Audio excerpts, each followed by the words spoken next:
大家好，这里是元某人，欢迎来到久违的元某人 S14 分析啊！好久没有做分析类型的视频了，主要是这次的 S14 非常有趣，由于换线的存在，让许多非常规英雄能够上场，加上版本节奏的变动，这是近几年 S 赛啊，可以讲最考验队伍 BP 和版本理解的一次了。要知道呢，过去很多非常规英雄属于整活，他选的怪啊，但是打不出效果，而现在的这个版本是选的越怪，赢得越快。根基和韩华决胜局的老鼠，微博和 DK 的莫甘娜，甚至 Fly 打韩华时的努努、奥拉夫都打出了很好的效果。而这种 BP 灵光一现打出极好效果的局啊，在 S14 瑞士轮数不胜数。可以讲，如果队伍对阵容的理解足够强，那么这个版本你甚至不用运营也能赢。当然，分析整个版本一起聊完是不可能的，对版本的理解嘛，也得随着队伍的开发而循序渐进。所以本期呢，我们就聚焦在辅助位上，结合下路的生态来解析当下的版本环境。毕竟啊，这个版本辅助位的神人太多了，欧恩、莫汉、Missy、刘神啊，都是本届名角儿。而其他队伍不知名的辅助神人啊就更多了。瑞士人可以讲就是辅助位的顶级盛宴啊，没有哪届 S 赛辅助位这么能送且送的这么大的。而微博和 BLG 也可以讲啊是受困于辅助的低迷，虽然最终也涉险过关进8强了，但我想很多观众还是希望知道他们到底为什么会这样。那本期我们就通过数据来剖析一下 S14 辅助神人之谜。相比于过往的比赛，本届世界赛辅助的阵亡频次大大提升，这不是某个辅助的个例，而是整个环境如此。去年 S13 死的最少的 carry 啊，场均死亡不到2次，场均死亡在2次以下的辅助也有4人。而今年呢，同样是 carry 死的最少，可他的场均死亡数已经涨到了2.6次。其他辅助的死亡均值更是在3以上，最大值就更变态了。S13 死的最多的是我们熟悉的 Helson 啊，场均死了5.2次，而今年 G2 的 Missy 全面超越，来到了5.6次，甚至啊，在 G2 和 BLG 这场 BO3 之前，这2队的辅助场均死亡居然都刷到了5.8和6.2次，就属于非常夸张了，平均每场死5次以上啊，这真的是算很多的啦。那这个版本辅助为什么这么容易死呢？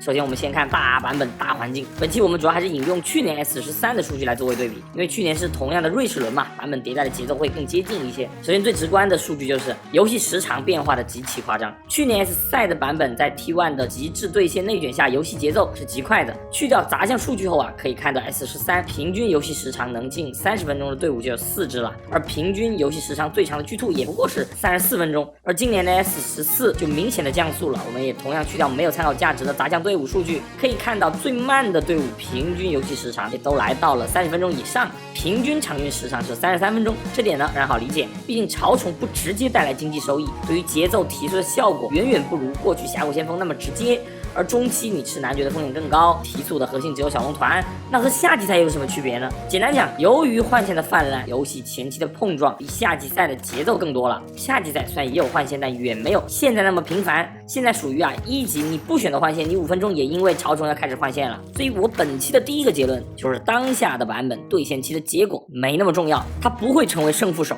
许秀的发条对线期压小奶油阿罗拉25刀，领先300多，然后呢没有然后啊。左手的 Nico 对线爆压 Caps 的塞拉斯，很早就打闪，结果辅助开始由中路强行解线，也没有形成持续的压制力。可以讲啊，这个版本你不要指望对线压爆，从而统治比赛，对手会像苍蝇一样来干扰你，每条路都会很频繁的跑动转线，1v1对线得来的价值很低，尤其是中路，前期少量的经济差带来的血球很难滚起来。那和辅助死亡又有什么关系呢？很简单，经验。这个版本由于从开局就可能存在换线，许多辅助会过于频繁的去游走，去帮线上的队友收拾烂摊子。过多的游走，多人去分经验，待在双人线的时间太少，就会导致等级的极端落后。尤其这个版本前期阵亡复活的时间是很久的，你死1次等级就很难追了，辅助队位甚至出现4级打6级的情况。可版本要求你打团的频次又很高，6分钟的潮虫，10分钟的第2轮几乎都是固定节奏点。大家还记得我 S11 做过的关于 Burial 蹭线升6的视频不？那当时辅助呢都会尽量在8分钟前就要升6级嘛，那最慢也是9分钟峡谷团后。那我稍微统计了一下当下 LCK 和 LPL 几个队伍辅助升6的情况，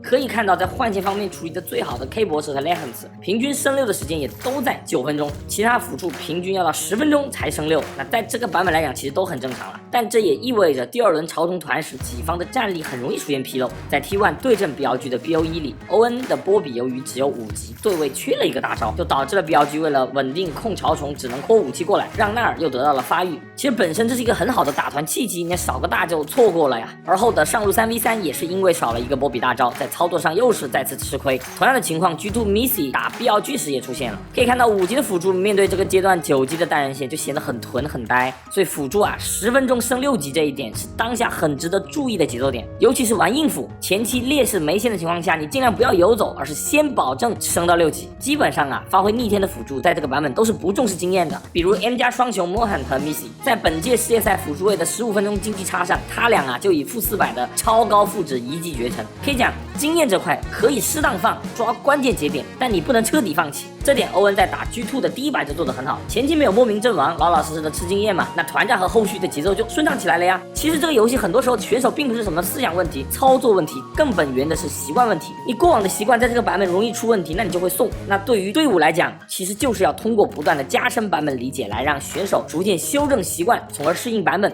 所以大家放宽心。而除开等级外，这个版本装备的影响也很大。对于辅助位来讲，鞋子是必需品嘛，在辅助装的频繁削弱后，其实这个版本辅助提供的属性已经很差了。而更要命的是啊，鞋子这个版本也很垃圾，布甲和水银价格都涨到了1200，辅助得用更贵的价格买更差的属性。而当时黄图这个装备虽然经历了削弱，但依旧能够成为许多辅助的首选。可在14.17版本，黄图再次遭到暴削，价格从3100涨到了3300，这已经是辅助位无法承担的价格了。所以现在的环境就是硬辅回归了之前的鸟盾，可问题是鸟盾的生命值太少了呀。虽然价格便宜，可过渡装只有一个红水晶到燃烧宝石的200血量，太脆了。在劣势的情况下，没等级的辅助会成为最容易暴毙的点。在夏季赛的版本里，大家前期的对抗并没有现在那么激烈，因为当时中路射手居多，野区也是法盒偏刷，所以前期伤害量是差点味道的。辅助当时更肉嘛，而输出大环境前中期也偏低，所以辅助的站位可以站得很嚣张很激进，你不会被瞬秒。但 S14 不同了，法师战士开始登场，辅助的活动空间被进一步压缩，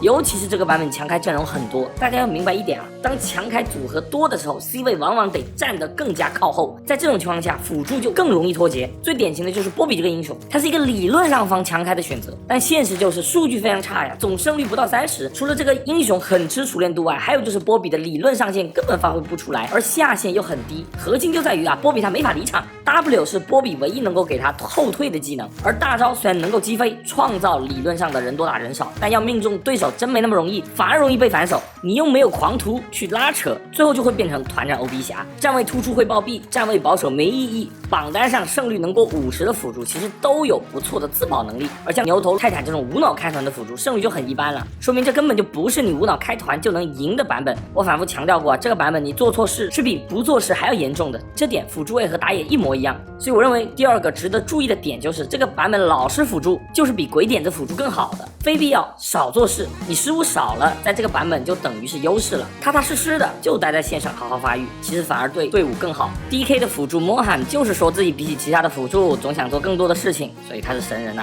发挥烂完了。为什么少出手反而好呢？那这里我们要结合团战阵型的变化来聊。夏季赛的主流阵容是偏前后排分明的，比如微博打BLG决赛这场，我们可以看到当时队伍的阵型是很标准的，辅助作为队伍的单前排前探，背后有 C 位的援护，双方的后排位置是很分明的，不会搅在一起。因为当时主流中路是 ADC 嘛，飞机小炮这种双射手 C 位搭配一个开团的前排 ，C 位手都很长啊，这是团战都得保持一个安全距离。你想要团灭对手，需要你绕过前排直接开到后排，确实你得绕啊。当然那时也有像根基、滔博这种队伍，依旧会选择求稳的前后排阵型，纯比 C 位的发育，双方对着前排猛打，谁前排顶不住谁就进入收割的模式。这两种没有说哪种更好吧，就是看队伍的偏好。但大家注意，今年地形的变化在这种长期进行的版本下，被很多队伍忽略了呀。地形的调整，年初大家只认为导致了下路变得更容易被越塔，但到了世界赛的阵容环境，也有了另一个影响，那就是线权带来的先落位优势，实际上是被削弱很多了。没办法，河道口子太大了，过去你先落位的优势是很大的，你小口子走过去很容易被 poke 和消耗。现在不一样，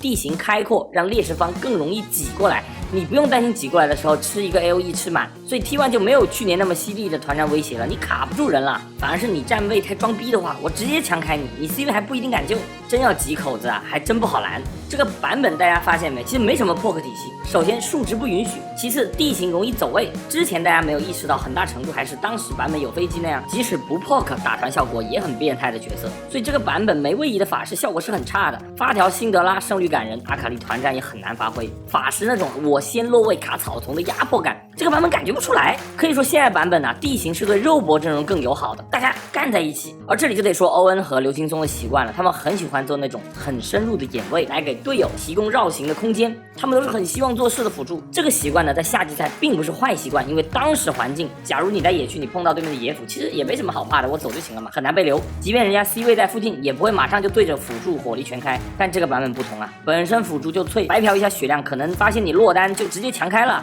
像微博打 DK 这场，刘青松这个牛头点眼的位置就有点过深了。这里 DK 的协同好一些，是很容易白嫖牛头状态的，就没必要去做这个眼，太脱节了，还容易因为被开而导致后续被葫芦娃。真就是 DK 太怂了，抓不住这种机会。像打 Fnatic 第一把，刘青松也是同样的做深入眼，导致了后续一系列事情的发生。本质上来讲，刘青松这里开局从判断操作也都没有什么问题，但问题就在于你不需要去做这种眼，这种类型的深入眼在这个版本其实没有价值。同样的眼在夏季赛的射手中路版本是很有效的，但在这个版本就属于高风险低回报了。比起做眼，你不打起来更重要一些。当下比赛的主流阵型从过去的对峙拉扯开始进入到全面的近身肉搏，上单去绕后排效果并不好，因为人家是可以从正面直接跟你绞杀在一起的。冰呼吸都出现过因为绕后而导致脱节的情况，所以现在辅助位真没必要去做什么绕后眼，稍微站住正面就够了，也不要想开所谓的美团好团，不脱节就谢天谢地了。地形开拓的版本优势劣势其实真的很看抱团质量，一旦脱节，团战往往是摧枯拉朽的。这个版本哪个 AD 数据最夸张呢？是滑板鞋，原因就在于它能够给这个版本的辅助提供生存环境，同时在这个版本里，它的团战绞肉能力也是最强的，能出半肉，保证遇到切入时完全不虚，有位移加上精灵球，能反手也能先手。实际上大后期 ADC 这个位置不缺伤害，缺的是输出空间，而卡莉斯塔是能够自己找输出空间的 ADC。DK 打微博最后一波团，同样6成的卡莉斯塔面对女警，虽然从理论上来讲女警有长手有优势，但卡莉斯塔发育起来后抓到机会硬冲后排，微博双 C 还真没有什么办法秒掉他，我比你肉。而微博理论上应该限制住后排的武器和梦魇，他只靠自己也没法切死后期的滑板鞋，这就是容错。这个版本其实缺的是 C 位的容错，所以我认为越往后的版本其实越看重的是队伍的团战抱团效果。像过去那种散开打切入阵型的习惯，在这个版本会打得很挣扎。比如 BLG 打 PSG 第一场的那个关键龙团，在双方经济各方面都接近的情况下， BLG 居然输了这波龙团，原因就在于当下版本的阵型理解没跟上。 BLG 是一个很想往前冲的131阵型，理想情况肯定是把 BLG 大部队往这个草丛里逼，用 AOE 直接歼灭，但 PSG 的阵型是标准的4-1凯南单绕，在眼位看到凯南后，兔子就不敢往前走，而 PSG 反而靠着4人抱团往龙坑进，那武器这个时候其实什么都做不了了， BLG 的正面只能选择撤，不然 PSG 第一轮 AOE 下来就要死人了。从团战阵型来讲， BLG 就是太散了，即便我是团战阵容加平经济，但结果就是完全的溃败，这就是一开始站位出了问题。实际上 BLG 这里兵能和凯南在一侧，和奈特互换站位，那团战就会好打很多。所以欧恩也好，兵也罢，包括微博这些队伍，这个版本我认为在思考阵容构筑时，一定要考虑到团战强度，不是说我选5个团战有 AOE 的就有强度啊，而是要想你 C 位怎么活下去，怎么在贴脸肉搏下去输出。这个版本的生态加上地图的地形，几位置的压力不大，你哪怕没线权也能争资源，所以阵容对对手的克制真的很重要。微博的 BP 为什么比 BLG 好？因为他们思考的不是我哪点强哪点不强，而是更整体的去限制对手。打 DK 决胜局的莫甘娜加布隆，我贴脸肉搏能力无敌，你永门和位就根本不敢进场，然后就是温水煮青蛙的一局啊。这个版本 counter 位很容易出效果，但前提是 counter 要理解对版本。比如我出这个英雄就是为了对线压爆你，那你就是没理解版本。像 BLG 打 G2 的列娜塔顶着亚索和塞拉斯出，我真的服了。你除了对线好打一点，没有任何团战画面啊。而对线在这个版本不重要，你真不如去配布隆，团战起码能够限制进场嘛。实际上这个版本我也相当推荐布隆这个英雄，在这个进场和近身肉搏很频繁的版本，布隆其实真是挺好的选择啊。换线和一级入野也很优质，只是布隆这个英雄对线有点蠢，所以很多队伍不爱玩。但打永恩这种进场且缺乏韧性的战士，算是优质的隐藏对策卡了。还是前面的结论，对线期没那么重要。大家想想，现在连下路抢中草的情况都少了，就是怕你会换线。队伍现在已经不会投资那么多精力去对线压制了，所以真的可以适当的放弃对线强度，去追求团战曲线。那最后还是总结一下吧。首先我认为这个版本对对线期的结果并不重要，不要投入过多的想法在对线打爆上。其次，由于换线的泛滥，前期许多辅助会做过多的游走，从而忽略自己的等级，导致前期节奏的崩塌。最低的底线就是10分钟的第2波超重团，你不管玩什么，怎么样也得蹭到6级。最后就是由于这个版本装备给予辅助的容错太低了，所以 BP 尽量不要选一眼就自爆的辅助，一定要考虑到辅助的生存环境。辅助也是人，这个版本一旦对手发现你的辅助是个软柿子啊，真的就一直会开你。事实上，瑞士轮后半段我选一个团战效果好的辅助加单挂 EZ， 效果就是很有啊。所以我觉得心态上也要变，你不要幻想什么一波神团逆转比赛，而是要把游戏风格稳健下来。这个版本犯错的代价很高，宁愿什么都不做，也不要犯错。最后就是 BP 上，我觉得 LG 和滔博都有自己的东西，微博也有自己的想法，但 BLG 明显还是一坨。我觉得他们必须认识到这个版本的阵型不是一个分散切入容易赢的版本，而是抱在一起才好赢。呼吸的转变证明了优势方会抱团赢的就是很轻松啊，所以辅助的站位只要少给机会就是为队友增色了。Delight 的瑞尔打跟几十那么夸张的高光，打 Fly 那种难进场的阵容，他一样也会隐身。所以在 BP 选择上多思考团战上的克制，而不是无脑选强开或者追求什么团战梦幻 combo。这个版本优质的角色不少，真的带点脑子把抗体位利用起来。C 位的输出空间在这个版本是 everything， 这是一个大家一眼就能看出 BP 好坏的版本。因为很多观众啊，他可能看不懂对线，看不懂节奏，但团战打的舒不舒服，大家是看在眼里的。你有没有输出环境，上帝视角最直观了。而这个版本恰巧就是团战和运营转线占80%的版本，甚至你转线运营做的再好，你都不如送一波团战来得多啊！这就是版本现状啊。所以阵容理解现在真的非常重要，2轮 pick 真的就是比赛的胜负核心了。也希望BLG能够在8强展现自己的风采吧，不要在2轮上让大家眼前一黑了。